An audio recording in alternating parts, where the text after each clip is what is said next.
Assalamualaikum warahmatullahi wabarakatuh. Shalom, Om Swastiastu, Namo Buddhaya. Pada hari ini, kami akan menjelaskan dari klasifikasi email spam menggunakan metode support vector machine. Nah, kelompok kami terdiri dari next.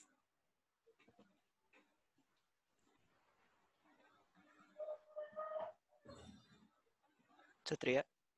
Saya Rizky Satria Wibowo dengan NIM 17105111008. Saya Jose Alnevo Teora dengan NIM 17105111039. Saya Jaturan Ronaldo dengan NIM 17105111041. Saya Pascal Aldwin Hernando dengan NIM 17105111044. Saya Alfiah Nur Indraini dengan NIM 17105111069. Nah, pada presentasi kali ini, hal-hal bahasan yang akan kita bahas di presentasi kali ini adalah pertama, pendahuluan, kedua, metodologi penelitiannya, ketiga, library dan fungsi yang digunakan, keempat, hasil atau output program, kelima, analisis dan kesimpulan, dan terakhir ada daftar pustaka. Maka dari itu, mari kita lanjutkan ke pendahuluan yang akan dijelaskan oleh Saudara Jose. Oke, di sini saya akan membahas tentang pendahuluan. Jadi kita di sini membahas sebuah email. Jadi email merupakan alat komunikasi yang sering digunakan oleh individu atau perusahaan pada saat ini. Dan dengan adanya email spam itu tentunya akan sangat mengganggu bagi para pengguna email yang ada. Nah, sehingga dalam penelitian ini kami ingin meneliti lebih lanjut terkait beberapa penelitian yang sebelumnya menggunakan metode KNN terhadap data email spam ini. Dan di sini kami membandingkan metode KNN dengan metode SVM, di mana metode yang paling cocok terhadap email spam ini apakah metode KNN atau SVM. Dan di mana pada data penelitian ini kita menggunakan dataset yang dari UCI Machine Learning dengan total data 4.601 terbagi atas 921 data validasi dan 3.680 data uji serta latih. Dan dalam skenario uji ini, penelitian kita akan melihat apakah metode yang paling baik digunakan dalam data ini dari precision, recall, dan advanced score. Selanjutnya, tentang metodologi penelitian. Terima kasih, Bung Jose. Sekarang saya ingin menjelaskan mengenai metodologi penelitiannya. Nah, tahapan dari penelitian yang kami telah buat ini terdiri atas 4 tahapan. Yang pertama itu merupakan studi literatur. Studi literatur merupakan serangkaian kegiatan yang berkenan dengan metode pengumpulan data pustaka, membaca dan mencatat, serta mengolah bahan-bahan penelitian. Dalam hal penelitian ini, data set serta literatur terkait metode yang akan diimplementasikan merupakan salah satu studi literatur yang kita akan pakai. Yang kedua ada pengumpulan data. Pengumpulan data adalah proses mengumpulkan dan mengukur informasi tentang variabel-variabel yang ditargetkan dalam suatu sistem yang mapan, yang kemudian digunakan seseorang untuk menjawab pertanyaan yang relevan dan untuk mengevaluasi hasilnya juga. Nah, pengumpulan data ini berbasis data yang akan kita ambil, yakni dari UCI Machine Learning Repository, yang terdiri atas koleksi email spam yang berasal dari bulan Juni sampai Juli 1999. Lalu yang ketiga ada implementasi, yang merupakan tindakan atau pelaksanaan dari sebuah rencana yang sudah disusun secara matang dan terperinci. Nah, untuk di sini ini kita akan mengimplementasikan metode SVM yang untuk kita bandingkan ke KNN-nya nanti. Di mana nanti metode SVM kita ini nanti akan digunakan 10 teknik K-fold sebanyak 10 split untuk membantu untuk mencari hasilnya dengan perubahan data training dan tes dalam pemilihan SVM-nya sehingga dapat menghasilkan dataset yang lebih akurat. Nah, yang terakhir merupakan hasil, di mana hasil merupakan sesuatu yang diadakan oleh usaha.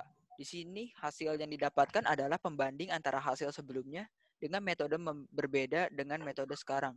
Manakah metode yang lebih baik? Apakah nantinya SVM ataukah nanti KNN? Nah, hasil tersebut nanti akan kita bandingkan sehingga bisa menemukan hasil yang paling optimal yang kita inginkan nantinya yang mana. Next.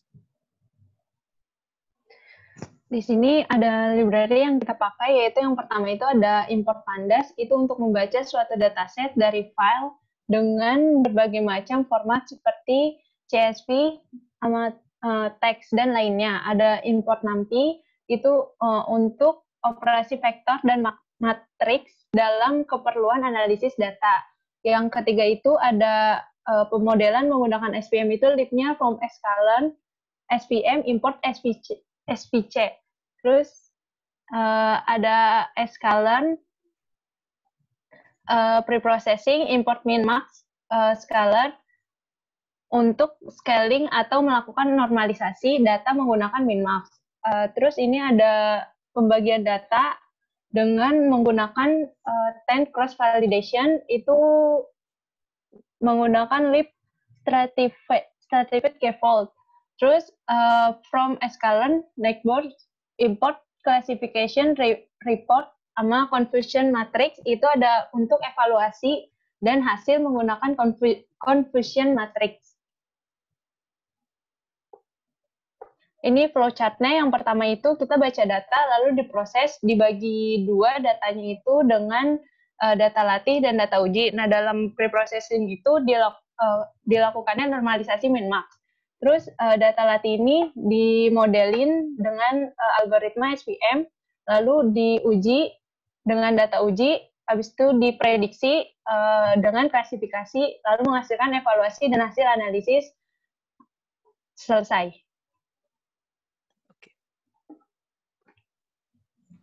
Jadi inilah hasil output program yang sudah kami buat. Seperti yang sudah dijelaskan sebelumnya, ini adalah output dari kedua pembanding yang kita sudah gunakan. Pertama adalah output Precision Recall F1 Score dari KNN, dan yang kedua adalah Precision Recall F1 Score dari SVM. Mengapa ada 10 kali ditulis? Karena dengan 10 cross validation, maka kita akan melakukan 10 kali percobaan, di mana setiap percobaan itu dataset dan data trainnya berbeda. Tapi bisa dilihat dari sini, kebanyakan besar adalah di bagian SVM untuk bagian Precision Recall dan F1 Score, nilainya lebih gede daripada data KNN.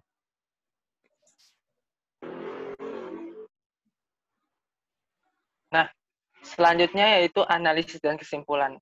Setelah dijelaskan oleh teman-teman dan rekan-rekan sekalian bagaimana metodologinya, terus pendahuluannya, serta yang lain-lain, di sini kita tarik berdasarkan hasil pengolahan data dengan membandingkan antara metode KNN dengan SVM, dapat terlihat bahwa keduanya memiliki hasil yang tidak jauh berbeda.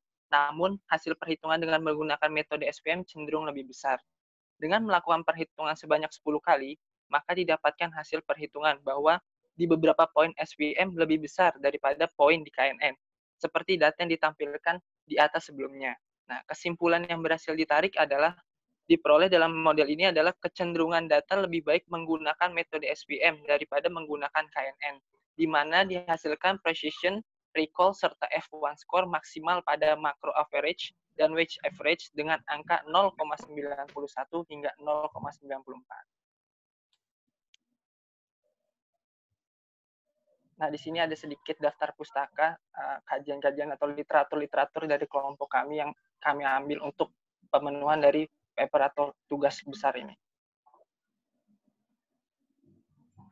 Selanjutnya saya kembalikan kepada Saudara Pascal. Jadi sekian dari presentasi kami. Mohon maaf apabila kami menyampaikan ada beberapa salah kata. Sekian dan terima kasih. Wassalamualaikum warahmatullahi wabarakatuh. Waalaikumsalam. Waalaikumsalam.